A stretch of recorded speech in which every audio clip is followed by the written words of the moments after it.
I felt that at the heart of this entire conversation for 90 minutes was this notion of change, this question of what is progress, this question of progress is this kind of feeling of progress is beware, progress is coming to a stop near you or a house near you. This notion of an abstract kind of progress in the face of almost a kind of visceral disembowelment of the house, which is personal, in the face of the exact number of trees being cut down. So there is the person which is identified as heritage, as home, as feeling, as belonging,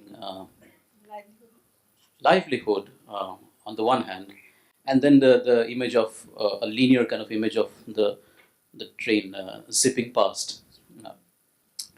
So on the one hand is this notion of, I mean, say if one were to see Turner's paintings and stuff, where the train coming and kind of coming through nature is a kind of 19th century kind of, this motive of, so there's that for about 100 years of that. But what's new seems to be the pace of such change. It's happening very fast. What's new seems to be, and what's particular seems to be Bangalore, and that Bangalore is changing so fast. So there are particular elements to this which I found very interesting. I remember the first few shots where you kind of shot back and you went through the years and went back to 2000, from 13 to 8. So I presume it took about 5-6 years to make it. 5 years of shooting, and then we edited for a year, and then it went into this whole post-production process, thanks to actually Gargi, who's sitting here, and then we edited for another 6 months, 8 months. So that's a long time for a project. So how did the film change? As I mean, I'm sure the film went through its own organic kind of, just as the city was changing. I'm sure the film was changing. I'm sure how you thought about it was changing. I'm sure things were happening in those 5 years. Just what was going on there, and how was it? How was the organic kind of? Was the film itself an organic kind of way of doing it? I think the film in its form did change, and I think someone like Gargi has seen an early cut that Gautam had made, and so it's changed in its the way it's presented, but all along we're very clear that the film is going to be about development and its others, and that others could be the challenges to it, the fact that there's no transparency, the challenges posed by people who felt it's undemocratic because they're not consulted. It is also about what it does to what development does to a place in altering its just the way places are used, spaces are used, people's connections with place. So we were very clear that was and the metro was the spine that took us through that. That I think didn't change. But in terms of other details and the way it's narrated, that did go through yeah, and it. Would you speak more about that? Yeah, how the narrative itself kind of work itself around. And also, I'd say that maybe for the first month or two, we thought it would be only about the metro because we weren't sure the scope of the film, and then but many of the activists were working to ensure a more just compensation, and also for sites that the metro takes over. They were working on many other issues also, and a whole bunch of other people kept calling us saying, "Why aren't you coming here?" It's all part of the same story. It's this projection of Bangalore as this global city, and I should say that most of them are either architects or environmental scientists or engineers, or they're not people who don't have facts. They actually have a lot more facts than the metro people themselves, but they're not listened to. So it's not like some sentimental attachment to an older Bangalore. I know that some parts of the film might come through like that, but that's also because we've left out a whole bunch of facts that would make those stories seem, the unjustness and the lack of democracy in the way in which it was done maybe, like for instance, in like the day you lose the house, of course, that the main thread through the film. Uh, there's so many ways in which the state has been unjust to her, and she's fought so many court cases and unfortunately lost many of them because she's up against a system that also refuses to budge. And we have also seen it because we've been, apart from all the meetings we've been to while we were making the film, we've recently been to some so-called public consultations, and people are simply not heard. There are ways they've developed to not hear you, to allow you to yell your lungs out, but actually they will then do what they like. So that's the impression we walked away with. So I seem to have Yeah. gone off at a bit of a tangent though. Yeah, so in terms of the to actually answer very quickly, we tried putting more information in it. We tried making it more explicit, like Gautam was saying. There's so many layers, but then we realized we can't do justice to it. So we stuck with the core thing of wanting to tell a story of living through that time in Bangalore, where you were stonewalled, where the change was so rapid you couldn't recognize your street, and to say that everything is connected because it's about streets, metro, and people who are connected to these two. So we stuck with that, and This notion of life worlds coming in time and time again. That a road is a place, point A to point B. That's a road. And somebody I think mentioned, what's a street? A street is a life world. Frankly, a street is about people meeting and exchange of various types. When did you decide to just say, okay, this is it, we're done? Well, when was it? I think, in terms of the year, I guess we stopped at At 2013. what juncture, I guess? We just fell down exhausted, and and also we submitted our film to this doc walk, and they took it. So then after that, we shot a few more times after that, but we had to finish it soon. In terms of the way in which the film changed, actually after that, we the first cut which Usha and I had done, she said, I was operating the machine, but the two of us had edited together. That had more facts in it, and it also was more non-linear, so it kept going back and forth, and it wasn't working for us at all. And I think partly going through that program, and also importantly getting our editor on, and also thinking through how to put together a film of this kind, which has so many different threads. And I don't know if it still works, but it's certainly working a lot better than the cut that we had done. And so, to us at least, many of the stories are coming together in this, and the few experimental elements of bringing in, the various little things that we've done, which also help to hold it together, I think.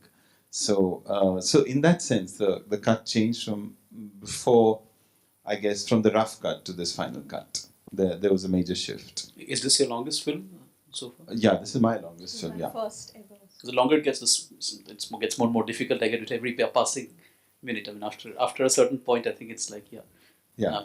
We've often wanted to trim it actually by about 15 minutes, but each time we've sat down to it, we're not able to figure out what to cut.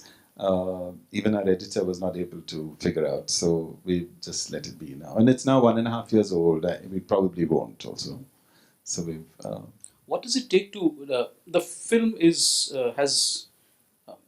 It's a film which can be shown in the class, frankly, while explaining development, while kind of talking about anthropological details. So what is it? Was it an intentional choice of the narrative of the film, the ethnography kind of in it? It is almost an anthropological film. If indeed there is such a term. How does it How does that work? Or did you think about doing it in this way? In terms of the narrative, in terms of the way you kind of your quote unquote respondents and so on. So it is very anthropological. It's very ethnographic. It's got that kind of. It's also a function of the number of years that you've spent on it, but it has a certain texture which is very very anthropological. Usha, as you know, is an anthropologist. She chucked her PhD in anthropology and came to Bangalore 17 years ago. No, why don't you answer that? Yeah, no, I think two ways of answering. I think it's also, one is, I think partly Gautam works like that. And I was also looking at this, sort of watching the city. So in a sense, I think that decided the approach itself. And I think, so I'm So right. it's almost a in saying that. question of the gaze in a way, Yes. which is how detached are you, because you're part And- of it. You Mhm. have all that. And also, I think, so in a sense, it decided itself. I don't think one made an effort to do it in any other way. In fact, it was far more observational when we were working with it in the beginning. But then a very interesting thing happened because activists started pulling us into it. So we could no longer stand here and look. And even the way we entered the film changed over time because we entered it more. And then there was some, I mean, I don't want to take up too much time, but there were lots of interesting, because you're interacting with your, we've lived with these people for 5 years. So, in a sense, so our relationship with them also changed and Malini, in fact, refers to us as her psychoanalyst because she could talk to anybody else. So, like that. So, there are lots of things that happened in our relationship with people who are in the film and with the place. So, which also brought it in. So, it wasn't like a predetermined kind of a. It, it, it was it. That's It was what this particularly was. engrossing kind of moment where there's this sort of kind of long shot of the protest, where this woman is asking to be heard, and and and there's this parallel thing going on the other side of the road, where there's some bouquets of flowers getting exchanged, all of that. At that point, I was actually kind of confronted with this thing of where's Usha here and where's is one of them? How was that kind of shot? And I think that was a very kind of lasted about an hour. See, so it gave us time to go back and forth. So we ran back and forth. in the narrative sense itself. That I think was a moment where one could see that this is really a question of being at the heart of the moment on one hand, and Not being Mm-hmm. and not being seen on the other, because that was where it came out very, very clearly. In fact, that's one sequence where you actually do see her she's running along with the boom. So there is one place where you do see her. Yeah. So, but sorry, what was your earlier question? I've forgotten. What was the earlier thread? I mean, the thread is the gaze in a way. Yeah. It's the fact that there is a detachment to it, which is inevitable as you're kind of, and at the same time you're part of it. You've clearly taken a stand, and it kind of reflects in the way the kind of gaze is. Yeah. So I would say in my films at least, this is the most manipulative actually. I mean, compared to like the earlier ones. And actually all anthropology and ethnography is written like literature now, no? At least since the, fiction. I guess, like fiction, like 80s, 90s onwards. This idea of the sort of objective observer is no longer, I think in film it never was considered a legitimate position, but in writing, because anthropology is part of the social sciences, that was considered the sort of ideal, no, for any kind of ethnography, and but at least for I guess 30 years, it's no longer considered the ideal or even possible. So I don't think either of us thinks of this as being like mere purely observational, but just in terms of the elements that you use, we've used music and we've speeded up things and done this rewind many times in the film, and so many more obvious ways of manipulating the material, which takes you away from that sort of observational cinema kind of editing. So I think in that sense, I'd say that this is the least observational or the least classically observational of my films. Would you say the same thing of the way you're using the camera, for example, your high angle stuff, your Janavido Yara moment, where going up the lift? Going up the lift. All of that. Yeah. So, and then those trees and the whirls and the glides and all of that. Would you? There's something going on there, isn't there? But I wouldn't say that that is like I mean that's like use of the camera in any fiction film. In the observational sense, was it any different from? I'm not sure I'd call that part of observational cinema. I don't know. I guess you could. I don't know. I mean, it's more like the scenes where all the candid stuff is happening, like when the MLA and the Metro chief are meeting the residents of Jayanagar. So I suppose that is more observational or candid. But those other things are, the kind of shots you might use even in a fiction film. So. And yeah. I think this is my, I don't know if it helps at all, but I think certainly one thing we started off with the film, we wanted a distant view. And that may not be necessarily observational in the way like Gautam was saying, but we were looking at things from a little bit of distance, and that changed over time when we started working in the film. And we really wanted to look at the city as in part constructed, in the multiple fictions that create the city. And the one thing that works for us in this putting it together is we've tried to bring that into that it is something that is um, made. It is a story about the city that is made, and it's made by different people, and we are also making the story. I'm glad you said that. I mean, what's happening in Bangalore is happening in other parts of the country. It's happening in Delhi, where the JCB now is almost a part of the fabric of this. It's a part of the fabric of the city now. So this permanently improvisional nature of the way things are. So that's part of the way kind of we move, and it is kind of incomplete, and it will always remain. I mean, there's this sense of, so on one hand you have a settled sense of space, place, whatever you call it.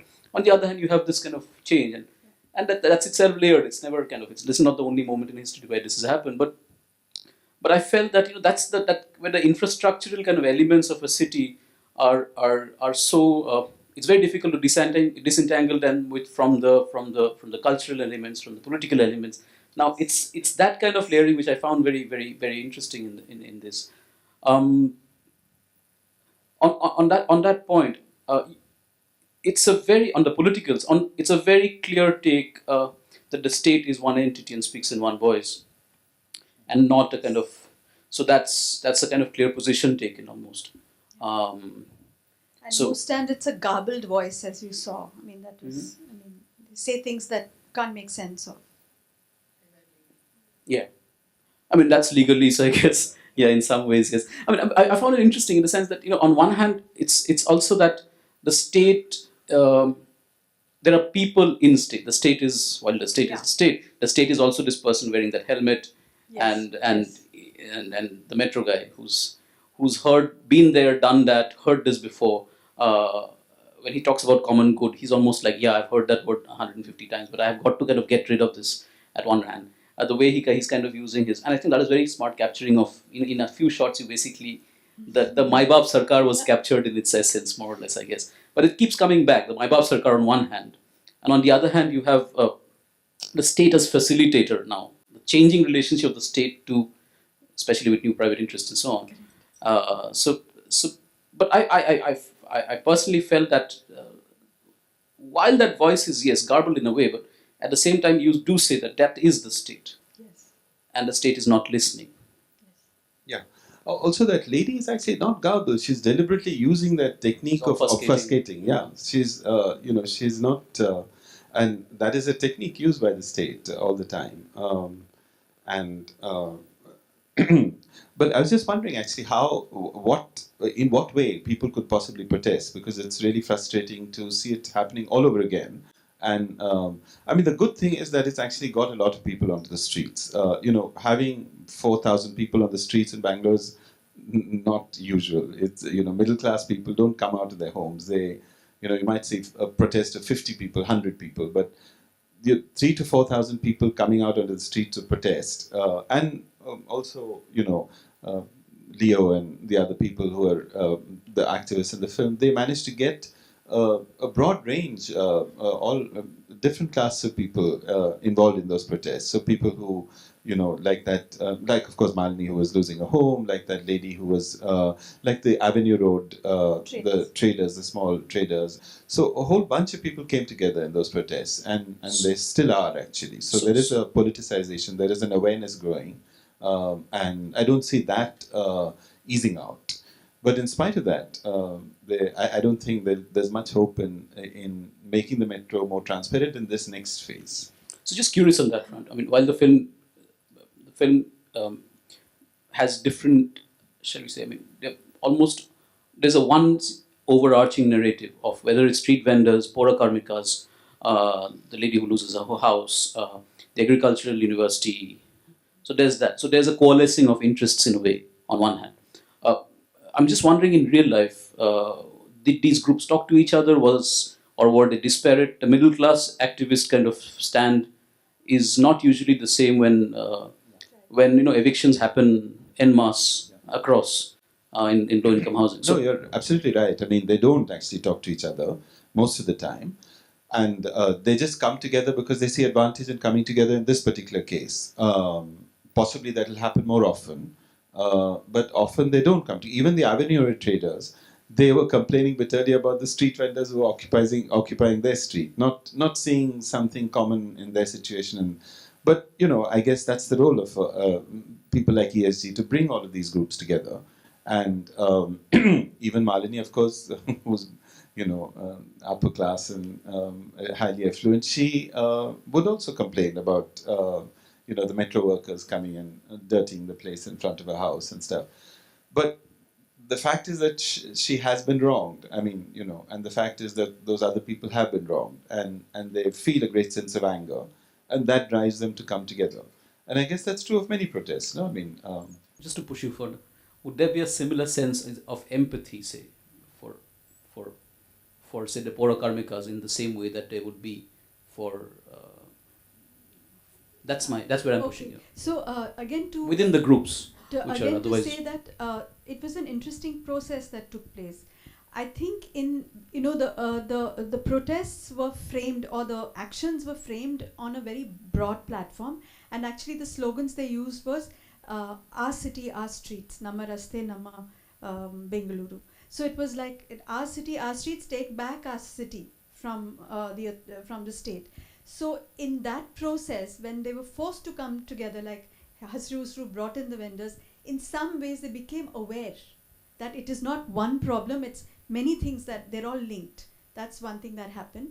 And it's not a natural sense of empathy at all, but it started off something, I think, in that process of coming together. And actually, after we showed the film to people, for instance, Vanaja's story, the Paura Karmika, many people weren't aware what are the conditions because they were invisible to them. And so they became more sort of empathetic to that through the process of viewing it, their story alongside her story. So I think that also that was also quite an interesting thing. It was almost like we hadn't seen this woman before. But also to go back to your earlier thing of, I think we also were very clear that we wanted to bring into the story the processes that make the city. These casual so-called conversations roadside with the metro, that actually decides whose house is going to go while he's playing around with cricket pitches. So it's actually he's measuring someone's yard. So we wanted to capture those everyday moments of actually what happens on the ground that have implications on how a city is shaped and what happens to people's lives. And I'd just like to add that the Paura Karmikas and also the construction workers who were in that slum, Hanumanta, because we get asked this often as to how they're related to the story of development. But keeping them poor, underpaying them is very much part of the story of building a city, at least like Bangalore. I guess most cities are built on very cheap labor, and it's not possible to build cities if you pay people fairly. So they don't. So they prioritize one thing over the other, and so that's how they are actually very much part of this idea of the global city. They don't have gloves, they don't have boots, they have nothing at all in this so-called high-tech city of ours, which is supposed to be this global city. So I think the point is further made with UB City, and I think those were some glorious, in retrospect, those shots were, I think, kind of pretty much made the point. Just want to open this up now. Yeah, it's very interesting what happened. I'll keep my questions more to the film and form and narrative. When you came to Dock Walk, you had a lot of enthusiasm and a lot of material.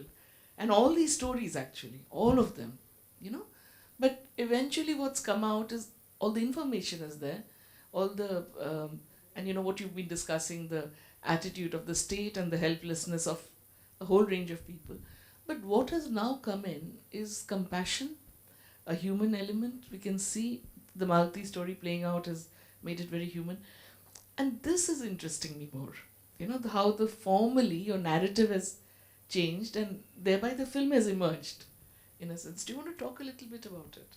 That actually is what I began to mention, that after we got into that program, the doc walk, the earlier cut which Usha and I had done, I think didn't fall together. We didn't, firstly perhaps we were a little bit hesitant to explore Malini's story so strongly as we have in this, because we felt there were many other people in the film and we shouldn't give her so much prominence.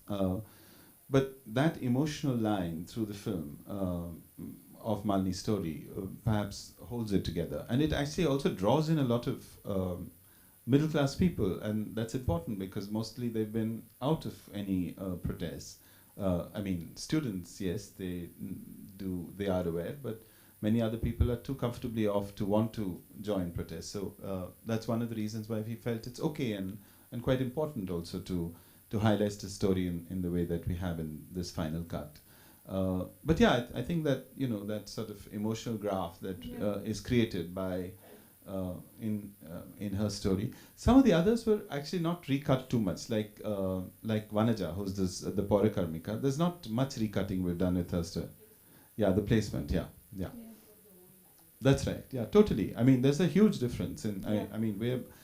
We after all, it was accepted even in the Busan Film Festival before Obro came in, and we said no because we were not happy with it, and then we got him in at what seemed to us great expense, and also thanks to this DocWalk program, we then re-edited it completely. So and just to respond to Gargi's thing, I think maybe what emerged was we just stuck with this feeling of staying with the feeling of what did it feel for us to be part of this whole process, and we stuck with that. And some people have not liked it also, but we stuck with it. Hello, I just love the film, and I'm Luptak Chatterjee, by the way. I just want to ask you about the sound design of this film, because a lot of thought has been put into that. And can you please guide us through? Because you have shot it for over 6 years or maybe long time. So how did it change in that course of time? So our editor, Obro, he's really brilliant with sound. We didn't have a sound designer before that. It was really very simple earlier than that. But I think he takes a lot of credit for the sound.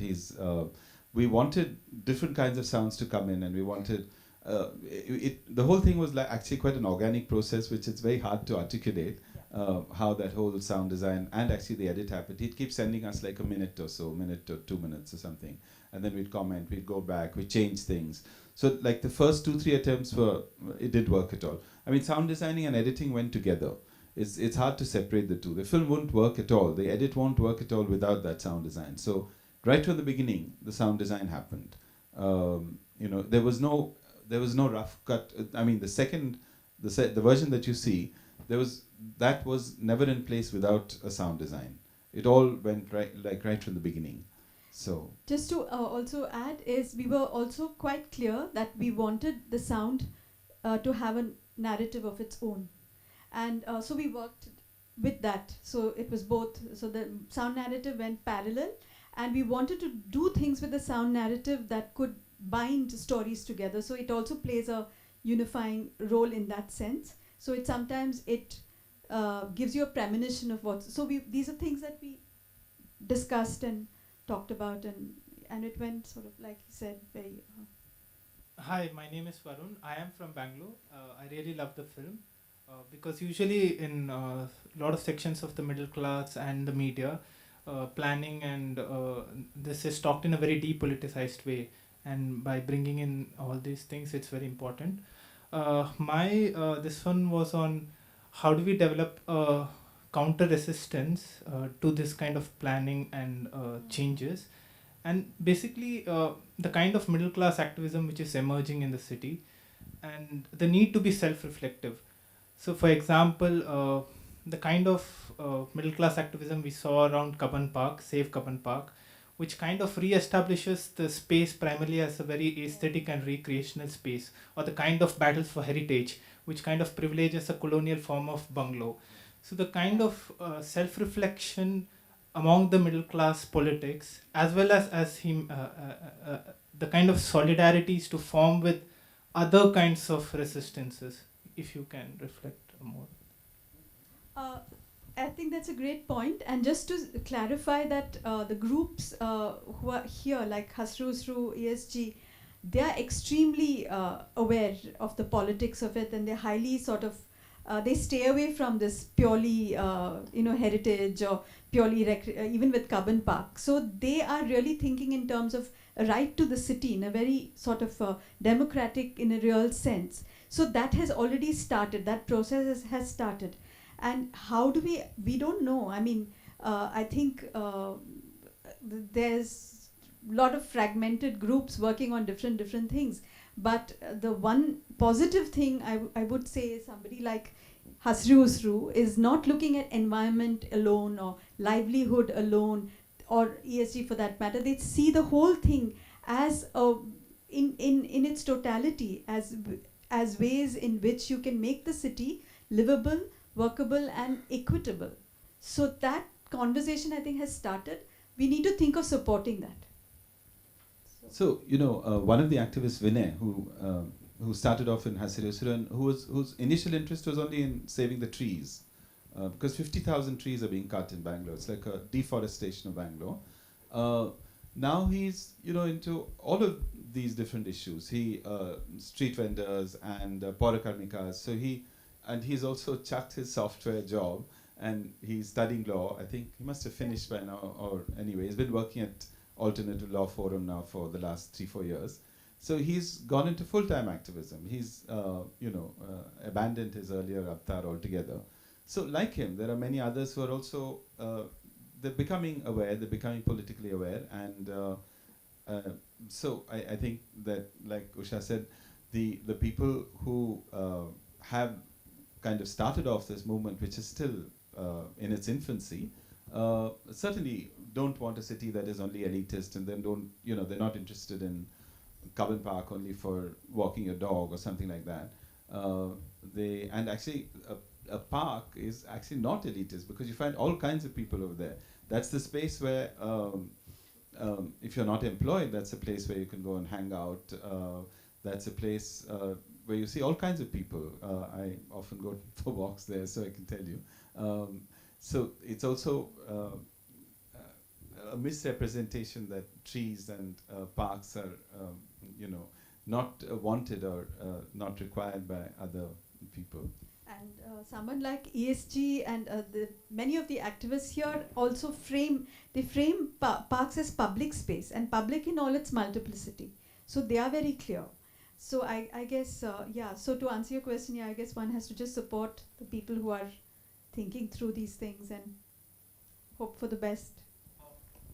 Like recently, the horticulture department wanted the Cubbon Park for tourist purposes, and the walkers framed the entire arguments in terms of a walking space, not a political space. That's right. Yeah, that's so that is a in problem. that kind of self-reflection. Yeah. Just to No, but Cubbon Park was once a political space. But as far as I know now, it's not this one. Yeah. I think just to kind of reiterate, if we go back to history, and I'll just we're running out of time. Walking itself can be a political act. Go back to Gandhi. Go back to parks. Go back to movement in the 19th century. So the question is how you frame it. So there's no such thing as walking is for private and something else being political. That can itself be kind of framed. On that note, I think thanks so much, Gautam. Thanks so much, Usha.